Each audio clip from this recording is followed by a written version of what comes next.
Take a seat. We like to get friendly in here. Yeah. It's got to stop saying that to people. Hands straight down the pen. Yeah. Super friendly. Yeah, right too off the friendly. bat. Let's do it. Yeah, like cancelable friendly. Holy shit. He's like, why did I say yes? Yeah, okay, all right. Where's the exit? It's hence why we've got the real cushy, deep lounge, so it's harder for people to get up without making it obvious. I love the strategy. It's Yeah. a great strategy. I wish we came up with it. It's just the lounge was here when we got here, and I sat down like, what? I'm stuck here It's now. the best that IKEA had to offer. Yeah, absolutely. Yeah. 100%. Hey, Dude, welcome.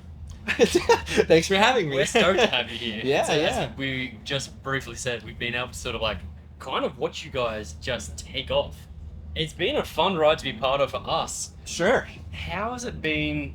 Obviously, there's been such a huge demand for you to get here for so long. Yeah. How's it feel actually being here and seeing the crowds get involved?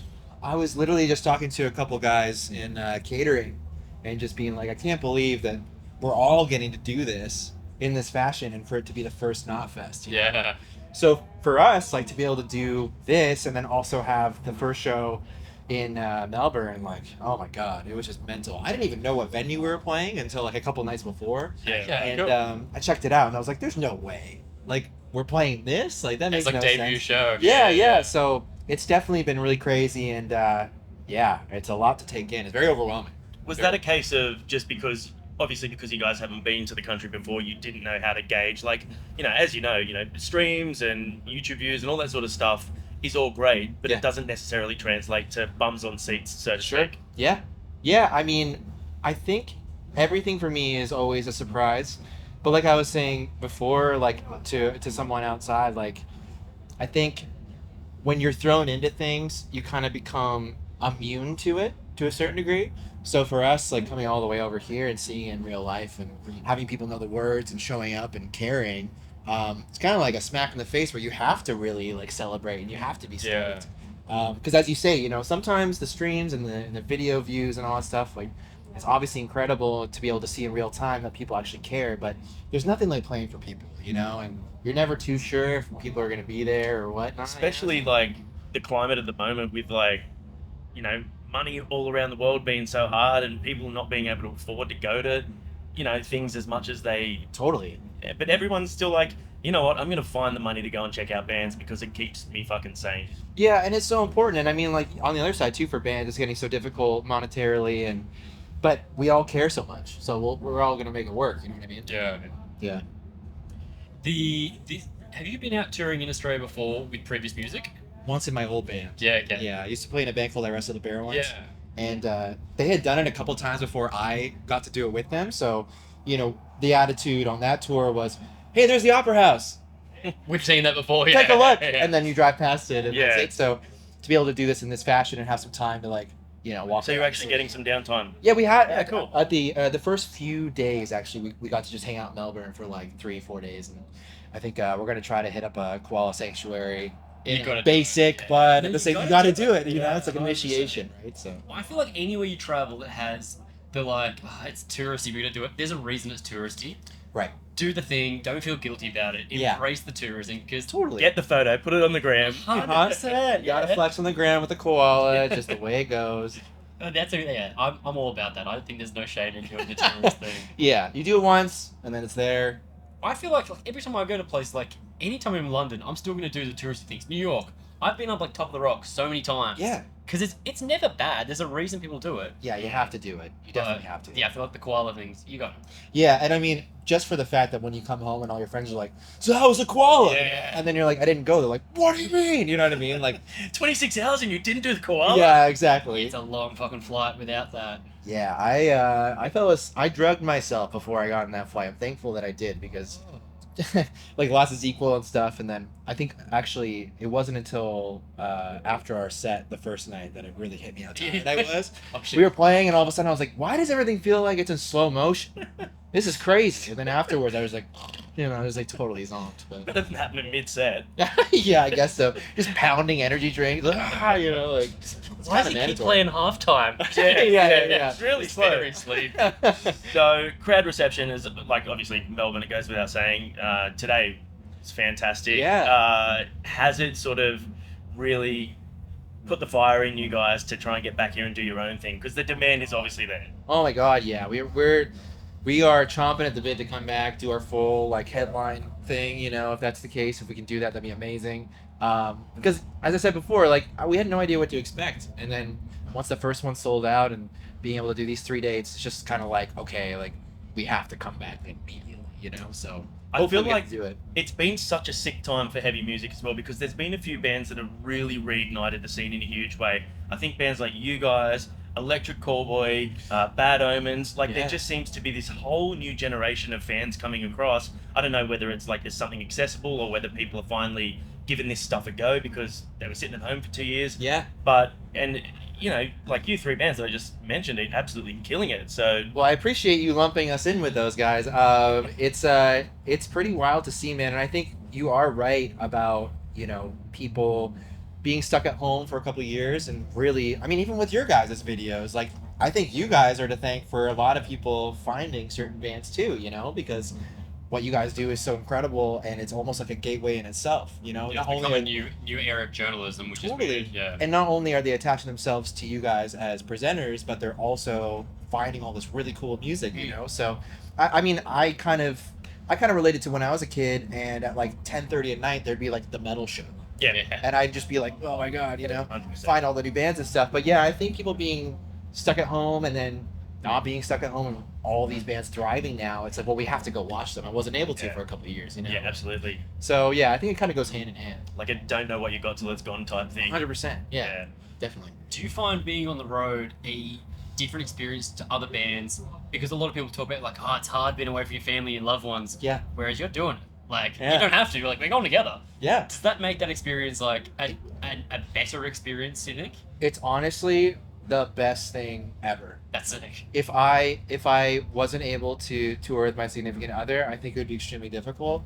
The fact that we're able to create music together and then go perform it live for people, and we get to not be uncomfortable in that sense, Yeah. because whenever you tour, you always see you see it, like, you know, like even, you know, Josh and Zev, they have significant others at home, and it's difficult at times for sure, but it's just kind of so lucky that we get to do that.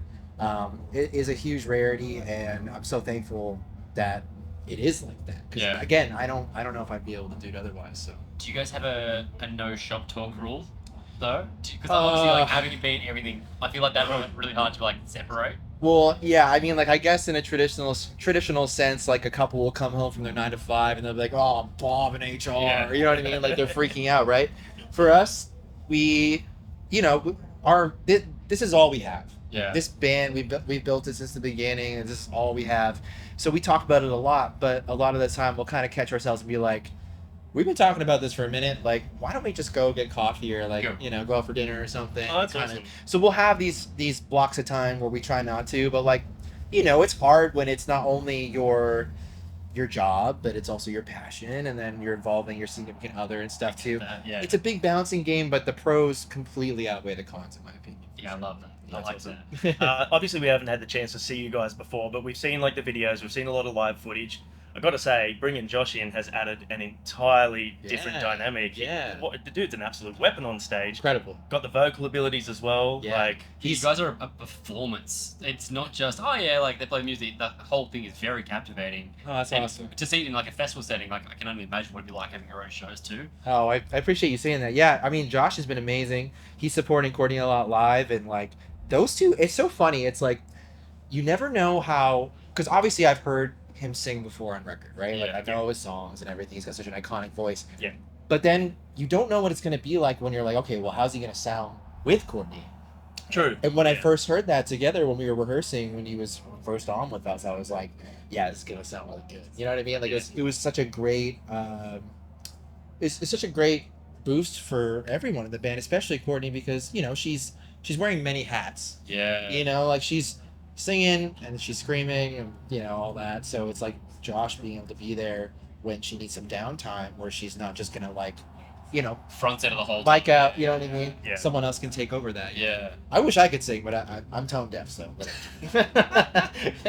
So, obviously, you guys have done a lot of festivals. You've done a lot of your own shows, headliners and stuff. Now, if you had to pick one Mhm. that you did for the rest of the career of the band, what would it be? Festivals or your own shows? That's that's a tough one, but I would have to say I think our own shows. Yeah. There's something about our fans, there's something about being in the room where everyone knows why they're there. Yeah. No matter how big or small, they're all there to have a good time. They all know the words, they're there to support, and they just care so much.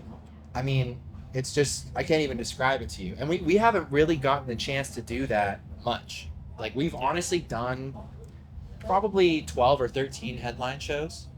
That's not as many as I would think. Yeah. Right. Considering how heavily you've toured in the past year. Yeah, so like last summer when we were in Europe, we started experimenting, being like, okay, we're going to do some headlining shows. This is a lot, you know, because we were creeping up like 35, 40, 45 minutes festivals. And then, yeah, we started doing headline stuff, and it's been pretty amazing doing that more often. And now in a couple of weeks, we're about to go off on our first headliner in North America. And yeah, we're really excited.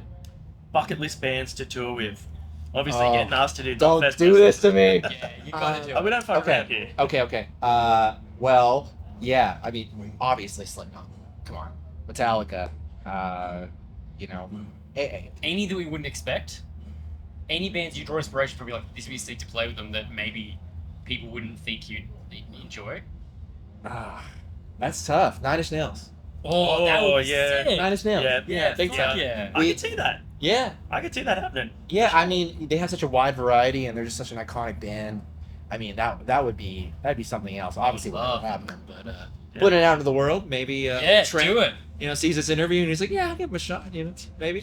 I assume Trent Reznor Yeah, watches this. it's one of our biggest followers. It's the internet, right? I mean, anything's possible.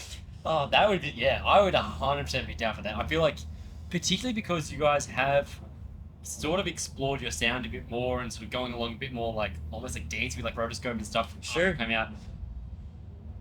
No real band is out of league for you. There's nothing to be like, oh, it wouldn't work. Because I feel like you can kind of mold your sound to the audience you have. Like, you have like a really heavy set, Yeah. a more dancey set.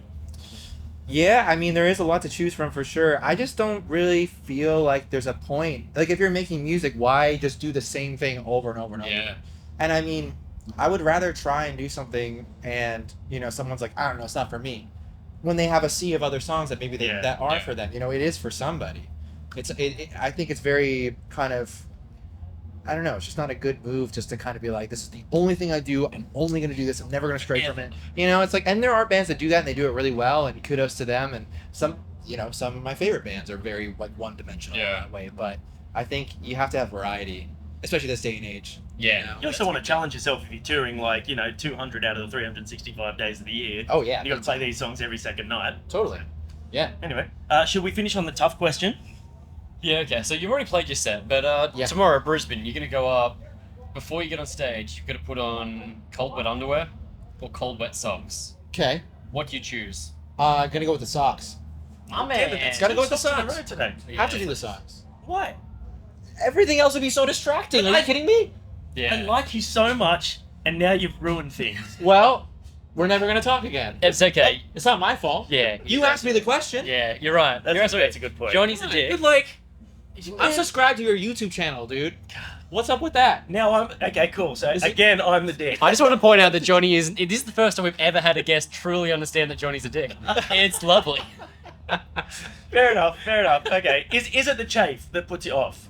It could be Okay. day to day. I mean, do you not experience chafe even without? You've got me? bodybuilder thighs, so. Well, I appreciate you saying that. I like Yeah. you now. Thank you very much. Yeah. We're friends. It's all good. It's all good now. To come back around. Yeah, that's fine. Full Everything's circle. fine. Yeah, Full circle. I'm with you though. Team socks 100% Yeah. because this being wet, chafy, and gross. No, thank you. Not for me, dude. Yeah. Not for me. Especially, sometimes when you're touring and everything, it's like you're in a rush. Maybe you don't get to. But then also on the flip side, maybe someone strategically does that to make things better. That's what in people that have said. department. That's Johnny's one thing. Being like, So- it could cool you down. I don't Could. want to have a cold dick. I've Yeah. always said that. Yeah. No. Hey, fair. I subscribe to that too. Sure. Well, Thank you so much for coming to hang out. Thank you guys. We're Appreciate excited to it. have you back here. thanks so much. Yeah. And look forward to seeing you more in the future. Awesome. Give yourself some time off next time you come out. We'll take you and do some adventures. Let's hang. Let's do it. That'd be awesome. Peace. Thanks everyone.